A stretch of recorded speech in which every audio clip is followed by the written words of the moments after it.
What's up, everybody? Hope you're doing good. It's a beautiful day. Thank you very much. Let me start with saying thank you for being part of this. I appreciate you guys. I know you watching us from all over the world, from the US, from South Africa, from Kenya, from Nigeria, from the UK. Thank you very much. From the Caribbeans. We appreciate you. Thank you for being part of this. Before we start, I encourage you to, the drill. It's always a pleasure. If you're new here, please feel free to join us. It's always a great pleasure to have you. Thank you. So, something very interesting is happening right now. Sweden had authorized a young man to go and burn the Quran in public. Yes. There's been tremendous uproar in many countries, especially Iraq, right now, because the Swedish citizen decided out of, freedom of speech to go and burn the Quran twice. Not one time, but twice. The first time was publicly, some dude named Mwekassa. And the second time, somebody went in front of the mosque where everybody prays and burned the Quran in a defiance fashion. Absolutely unacceptable. And the Swedish government has said this was authorized out of freedom of speech condition. So burning other people's religion or the book that constitutes other people's religion is freedom of speech. But this becomes very interesting. Let's watch. Well, let me begin by saying, imagine with me if instead of the Holy Quran, it was the flag of what the West calls the pride flag, the flag of the LGBTQ, whatever letters remain, that was burnt, the rainbow flag, it was burnt.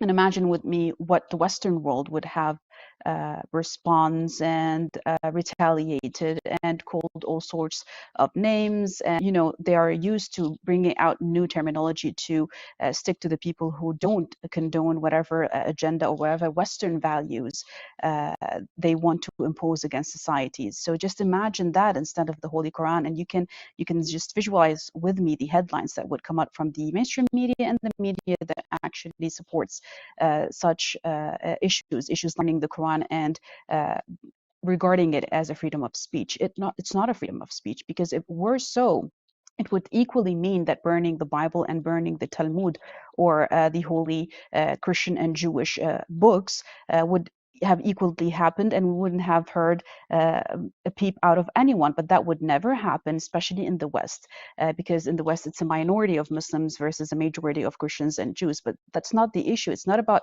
burning people's belief system of 1.3 billion humans on the planet. It's about the hypocrisy that comes with it. It's not just about burning a holy book that means in the entire life for people like me, for example, versus being so much critical and using some sort of a mental maneuver to tell the public, to portray to the public, especially in the West, that it is okay to do this, but it's not okay to touch issues like transgender or LGBTQ or whatever the new Western values that want to take over the conservative values of communities all over the world is. Right here where I live, where the communities are very much attached to their religious beliefs, where the Holy Quran is something that they build their life around. The teachings of the Holy Quran are very specific in their daily detailed routine life. They found that this is beyond triggering, beyond disrespectful. It comes to a point where it's a war. It's an ignition of a war. When you go in front of a mosque and you burn the most sacred thing that this mosque basically was built around, you are declaring war against these groups of people. So it's very clear, as she says it very clearly. It's such a dishonor and disrespect. Sweden is known as one of the most progressive countries in the world. They accepted men and men getting married like a long time ago. It's been the thing. It's been okay. It's not a problem at all. However, they say you must respect other people's choices with their bodies, with whatever they want to do. You need to respect other people's choices, right? Now, why don't they respect other people's religion?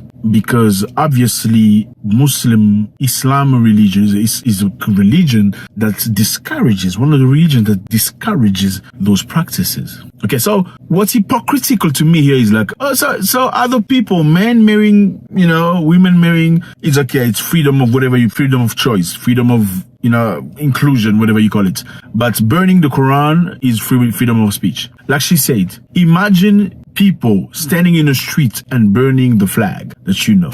How would that be called? Freedom of speech? No, let's be honest. People come in the street, gather and, come together, bring the flag out that represents a group specific of people, and they burn it in the name of freedom of speech. Will the state or the police or the establishment accept that as freedom of speech? Absolutely not. How would the West feel if somebody had to burn the Bible? It's burning the Bible, freedom of speech. How would the West feel if somebody had to burn the Talmud or the Torah for the Jewish people? Will that be called freedom of speech? It's very hypocritical. And I think we need to stop that hypocrisy at the highest level. Now, people in Iraq have stood up very strongly. They went to the Swedish embassy and they went and gathered there. You need to respect our religion. And many countries have recalled the ambassadors from Sweden. They say Muslims consider the Quran the sacred word of God and view any international damage or show of disrespect toward it as deeply offensive. So that's not offensive enough, disrespecting Muslim, but it is offensive to burn a certain flag. And let's get this right. The Quran burning on Wednesday took place as Muslims around the world celebrated the first day of Eid al-Adha, one of the most important festivals in Muslim calendar. Sweden police had given Mr. Mwekassa a permit for the protest in accordance to free speech law. So it's freedom of speech, doing what you want to do. Harassing, aggressing people because they preach what you don't believe is freedom of speech. But when other people talk about, those things that then that's a problem. That is abuse. That is certain phobia. The incident has also sparked anger in other Muslim majority nations, including Turkey, Morocco, and many other countries. So there are a list of countries that have recalled the ambassador. I hope they're going to put the name of the country that have recalled the ambassadors from Sweden. And I think it's very important to make yourself respected. I perceive Sweden as much as it is progressive, as a spoiled child. You're so spoiled, you think everything is good. You feel like you can provoke just anybody because of freedom of whoever you are. I also think it's important to note that as much as people should have freedoms, it's also necessary to know that you have obligations. Your freedom ends where other person's freedom begins. So if you want other people to respect you and respect your freedom, isn't it just natural and normal that you provide the freedom to other people to be free at whatever they want to believe? So you want other people to believe and accept you as you are in your diversity, but you don't want to accept other people's diversity. We're talking about Sweden. There's also Canada. Canada has stood very strong against Muslims. I think it's necessary we talk about this. We are not all Muslims, but I think it's very important to talk about a situation that's happening in a certain type of group of people. Because if we ignore it, we're going to be the next people they're going to be oppressing. That's what it is. That's how it works. If your neighbor is being harassed, you need to open up your mouth and speak out. Because if you don't speak out and your neighbor is pressed and derailed, when it's going to be your turn, nobody's going to be there for you. So it's very simple. As much as we may differ in our way of thinking, I think it's necessary that we respect each other's right to be and exist in their own forms. Now, we all know they've been pressing in Africa very, very strongly to try to convey their way of thinking. And Africans have refused, have pushed. Now, in Canada, it's been forced upon people. Okay, they've forced teachings in school for children, even though the parents were not necessarily okay with it. In Canada, they have suppressed people's voices in those ways. We all know that Justin Trudeau, president of Canada, has been very forceful against his own people. During this time, he imposed the laws that were really, really harsh. One of the harshest laws in the world, where Canadians had to stay home and could not express themselves. And all Canadians that dared say the opposite of government, so their banking account blocked and their way of living stopped completely. The Canadians that went to the street, the trackers, were stopped completely. They blocked the PayPals, they blocked the bank account, they blocked everything. Canada is rejecting Muslim people and making life very uncomfortable for Islamic schooling. Because in Muslim schooling, they teach children what are the family structures. And that's exactly what they don't want. They don't want you to teach your own kid how you want to think. I don't know. You tell me how you feel about this. Sweden, a supposedly beautiful country, respectful democratic country, which defends the right of many people,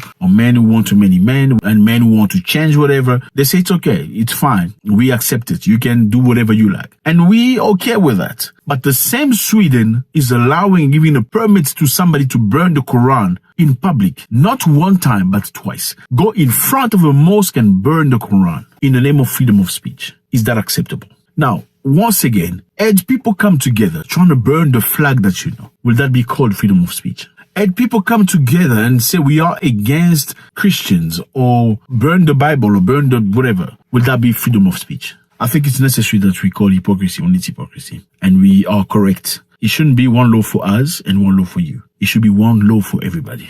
Let me know how you feel about this, fella. It's always a great pleasure to read from you. I know you guys are very intelligent. Let's share. Let's understand each other. God bless.